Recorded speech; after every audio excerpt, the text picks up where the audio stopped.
Hey guys, welcome to Sketch A Day. I'm Spencer, where every day I give you something new and interesting about how to draw, sketch, and see the world around you. And if you're like me and love to draw, I love to find out all the tips and tricks that I can use to make my drawings better.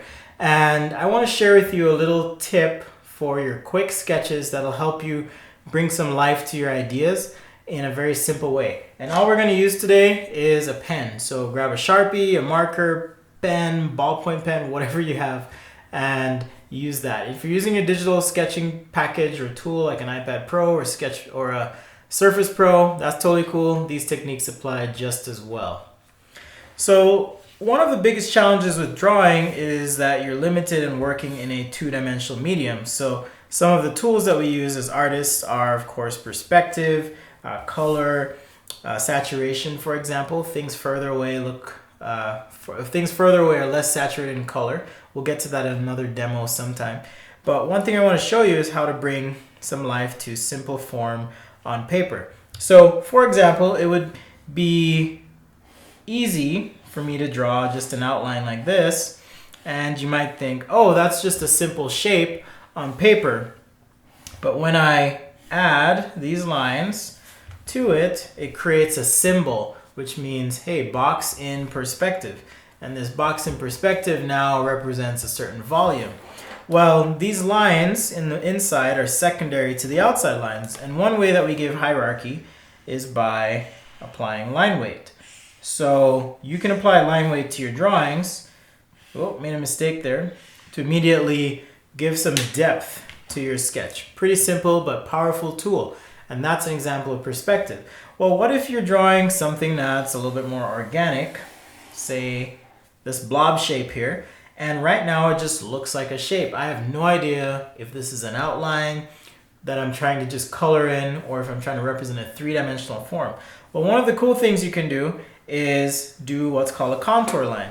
On this cube, because I've drawn the outline and these inside lines, I'm able to infer or pick up that there is a directionality to these surfaces. So if I were to say draw those arrows, you get a sense for the direction of those surfaces.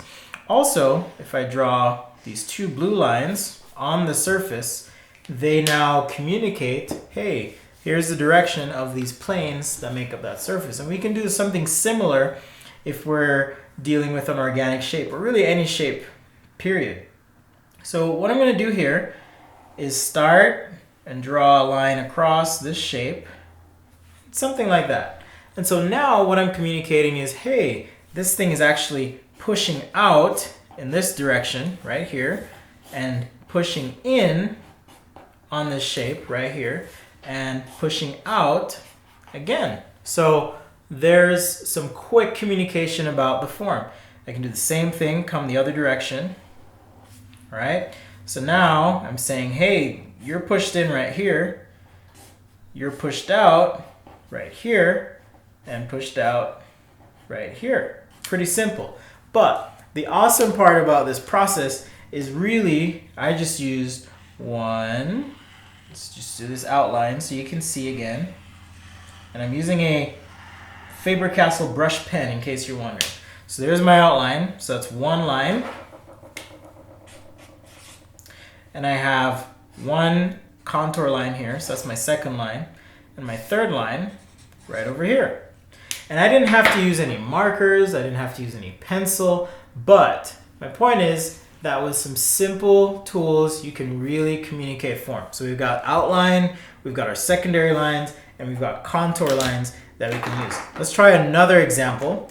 I don't know about you, but I really like donuts. So let's make a donut. I'm gonna draw an ellipse, and let's use a principle. It's called the torus principle. We talked about this in a video about transitions, right? So there I've got two lines, and this creates a symbol that communicates a donutness. But sometimes that's not enough. So what I can do is add a contour line there and a contour line here, and then layer on top of that some line weight. Okay, so there's my outside line, and I can do my inside lines here. So now I have a donut shape. Really simple, really easy. And that, my friends, is the power of contour lines. The ability to bring shape and give form, three-dimensional depth, communicating that in a very, very simple way. And I'm sure I'll do a few more videos that include contour lines and kind of hit this point again. But consider this an introduction to a really useful tip that you can use in your quick sketching and drawing to really pull some depth from those little scribbles that you're doing. Well, thanks for watching. Hopefully this has been beneficial to you. I love sharing what I do, and hopefully you love sharing what I do as well. So I ask that you share this video with your friends if you find it useful. You can also become a subscriber on YouTube. That way when I do post, you'll get a notification that says, hey, there's a new video on Sketchaday, and you'll be able to see that, especially on your mobile device. It's really cool. The other thing you can do is you can follow me on Instagram at sketchaday.com, and I do post doodles or sketches that you might not see on the YouTube channel here or in this video if you're watching it on Facebook. So feel free to subscribe to my Instagram. You can also find me on Twitter at Daily Sketches. And as always, if you have a comment or want to interact with me, please leave a comment. I love replying to you guys, as long as it's constructive, of course.